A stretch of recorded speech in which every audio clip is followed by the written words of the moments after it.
In this video, we're going to look at the first few topics in Unit 6 of AP Chemistry. We're going to talk about thermochemistry and calorimetry, and later in a separate video, we'll talk about enthalpy.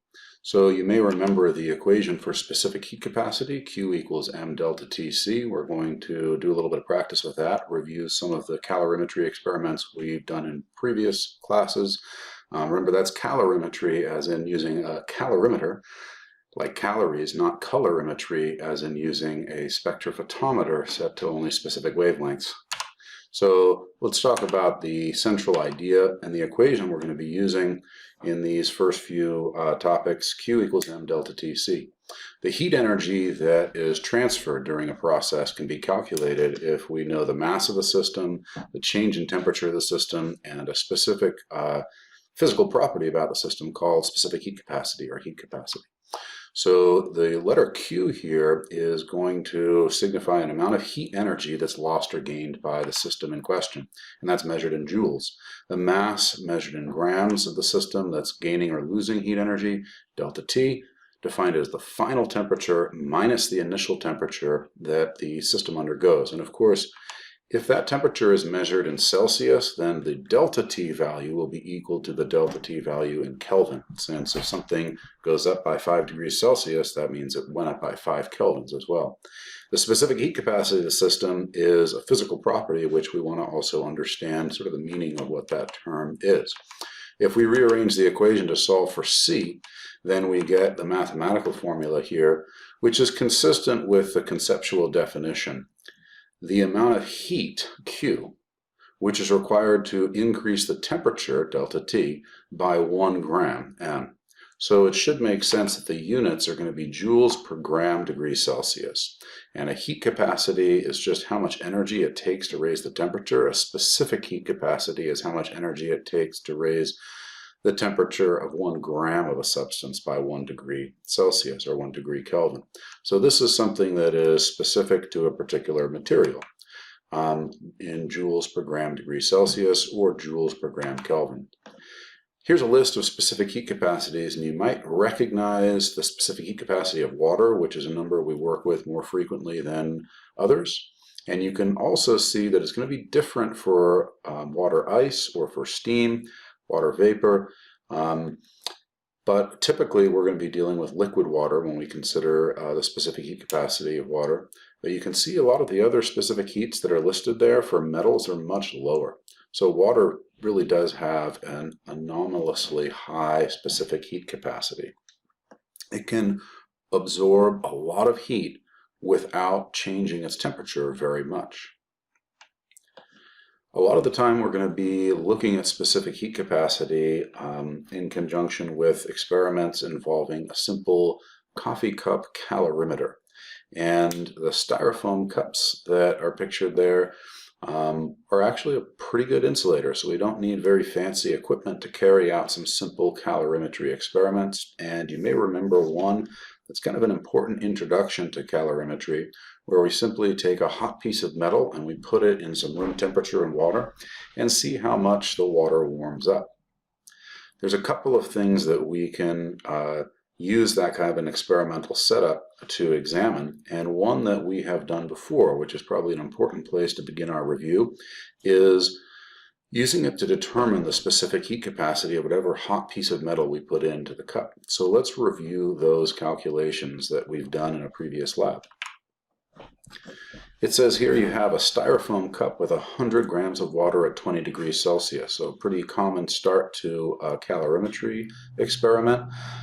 You're going to add, in this case, a metal ball that's been heated to 90 degrees Celsius, so almost to the boiling point of water. Maybe you boiled it in some water for a while and assumed that the temperature of the metal was equal to the temperature of the hot water.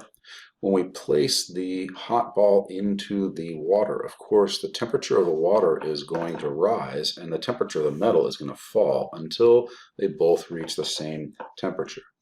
And that has to do with the principle that heat will always flow from objects at a high temperature to objects at a low temperature. So it's going to flow from the metal ball to the water. Now I'd suggest that you see if you can begin to set this problem up and solve the problem yourself using the equation Q equals m delta Tc. I'm going to ask you to pause the video, and then I'm going to go through a series of steps, and you may want to pause in between each step. So you can begin by seeing how you might begin to set the problem up, and pause the video now and unpause it once you've got a strategy selected.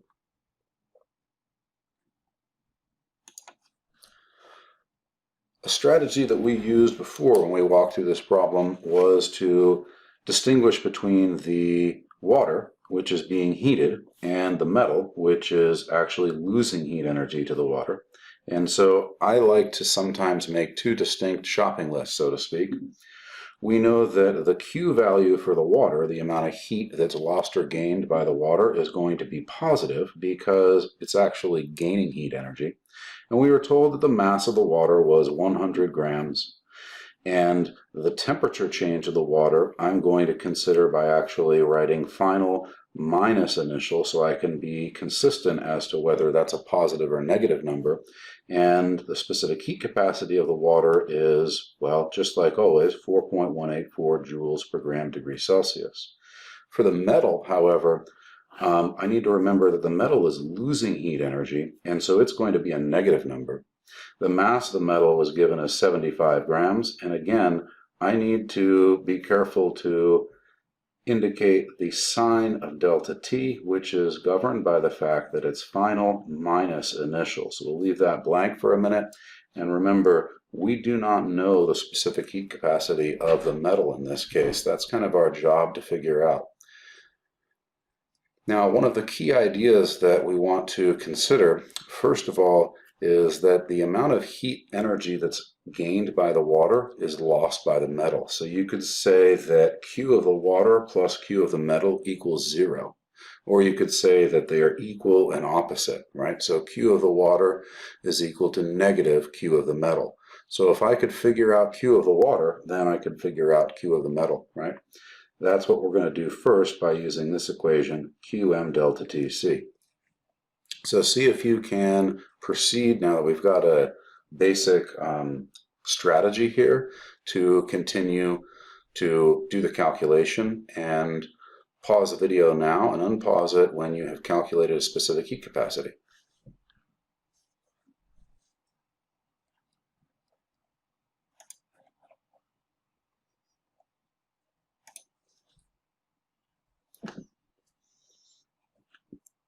So the final minus initial temperature for water is going to be final temperature of 28 minus initial temperature of 20, which gives me a positive 8 degrees Celsius, which makes sense since a positive number here corresponds to a positive number here. Temperature increased, that means it gained heat energy. But for the metal, the final temperature was 28, but the initial temperature was 90. So the metal actually cooled by 62 degrees. That's a negative number. And that makes sense since we've got a negative number here for Q. If it lost energy, then the temperature would drop. The first thing I'm going to do is calculate Q. I get 3,344 joules of energy given from this equation. And I'm now going to reason that if the water gained that much energy, that means the metal lost that much energy. Assuming that our coffee cup calorimeter is working the way it should. And now I can plug these numbers into the equation to solve for C. C equals Q over M delta T. And I'm going to get a specific heat capacity in joules per gram degree Celsius of 0.719.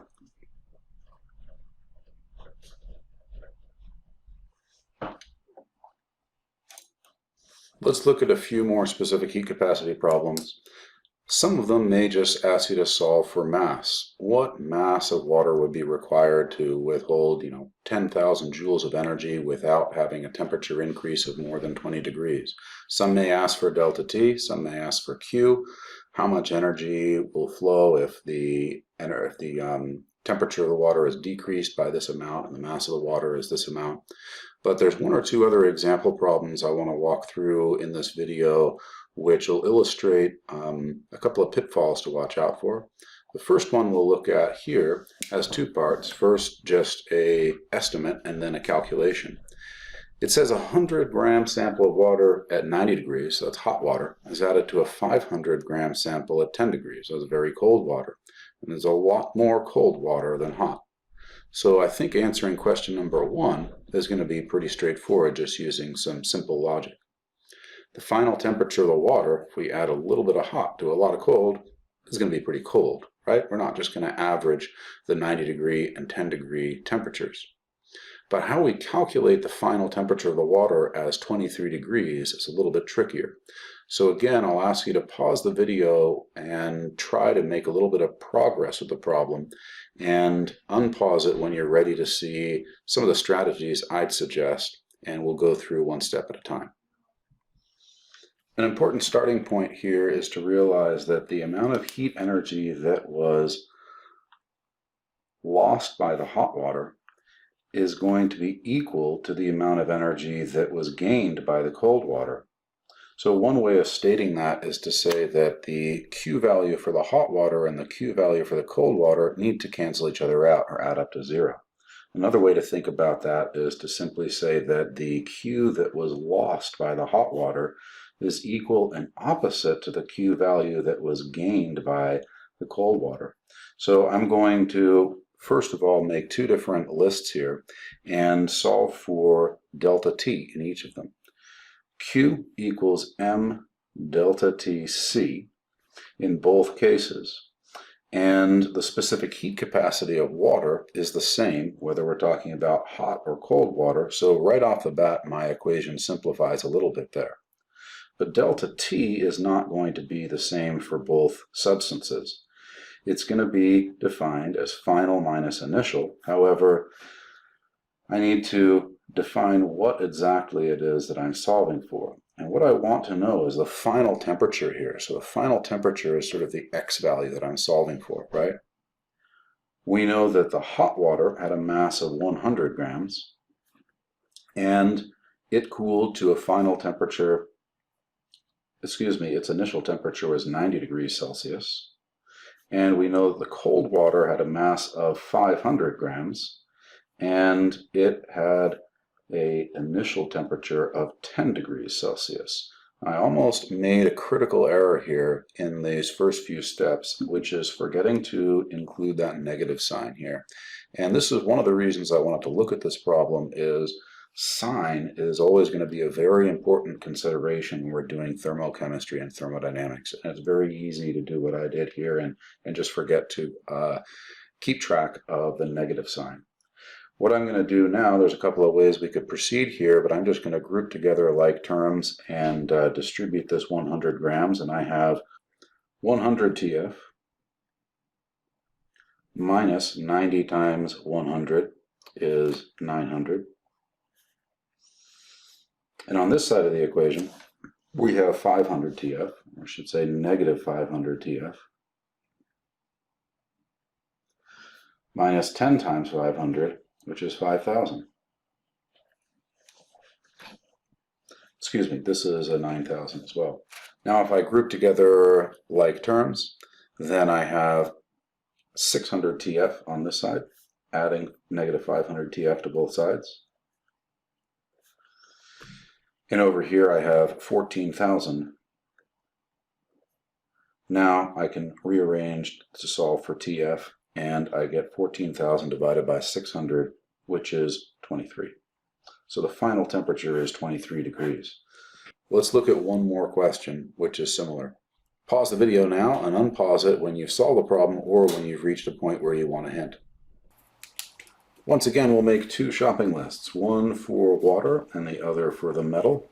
We know that the heat which is gained by the water is lost by the metal, and those can each be calculated with M delta Tc. But I'm going to try to be very careful not to drop that negative sign here, which is probably the most common error that I find myself making. In this problem, we have 50 grams of water and 50-gram piece of metal. That means those 2 masses can cancel out. In the last problem, the specific heat capacities were the same because it was water in each case, but here we've got equal masses of water and metal, so that's going to simplify things. So I'm going to just take the specific heat capacity value and put it in front to see it distributed across this difference, And I'm going to do the same over here, specific heat capacity of the metal, although again this is a negative term on the right here, distributed across these temperature changes. Let's see if I can solve for TF by grouping terms together. If we do the algebra here, this simplifies to 4.63 TF equal to 82.3, and looking at that ratio, we get a temperature change of 17.8 degrees. In other words, 18 degrees with two significant figures. And that's consistent with the answer given on the slide. Now, while those last two problems were a little bit trickier than the first one, they're also, thankfully, a little bit less common, where we have to solve for final temperature. But we want to be comfortable with using that equation for specific heat capacity and thinking how it applies to those kinds of calorimetry experiments.